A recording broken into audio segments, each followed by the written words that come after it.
তো বন্ধুরা, আজকের রেসিপি ড্রাই ফ্রুট দিয়ে আইসক্রিম। এখানে 1 লিটার দুধ গ্যাস জ্বালিয়ে কড়াইয়ে বসিয়ে দিয়েছি। দুধটা জাল দিয়ে হাফ করে নেব। ড্রাই ফ্রুট নিয়েছি মাখানা, কাজু, আমন্ডস, বাদাম আর খেজুর। গ্যাসের ওপর একটা প্যান বসিয়ে অল্প ঘি দিয়ে খেজুর বাদে ড্রাই ফ্রুটগুলো একটু ভেজে নেব। ভাজা হয়ে গেছে। একটু ঠান্ডা হলে মিক্সির জারে ড্রাই ফ্রুটগুলো নিয়ে আর খেজুরটা দিয়ে মিক্সিতে পিষে নেব। এই যে পিষে নিয়েছি। একটা বাটিতে অল্প দুধ নিয়ে 2 থেকে 3 চামচ গুঁড়ো দুধ দিয়ে গুলে রাখবো। দুধটা হাফ হয়ে গেছে। এবার দুধের মধ্যে পরিমাণ মতন চিনি দিয়ে আবার ভালো করে ফুটিয়ে নেব। যে বাটিতে গুঁড়ো দুধ গুলে রেখেছিলাম ওই বাটিতে 1 চামচ কর্নফ্লাওয়ার দিয়ে মিশিয়ে রাখবো। এবার দুধের মধ্যে মিক্সিতে পিষে রাখা ড্রাই ফ্রুটটা দিয়ে দেব। আবার ভালো করে মিশিয়ে নেব।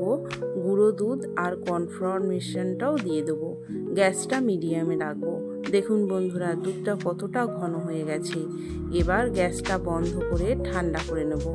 ঠান্ডা হয়ে গেছে আর ঘনও হয়ে গেছে। এবার একটা আইসক্রিমের মোলে এটা ঢেলে উপর থেকে পেস্তা বাদাম ছড়িয়ে দিয়ে তারপর ফ্রিজে রেখে দেব 8 থেকে 10 ঘন্টার মতন। দেখুন বন্ধুরা, আইসক্রিমটা কত সুন্দর হয়েছে আর খেতেও দুর্দান্ত হয়েছিল।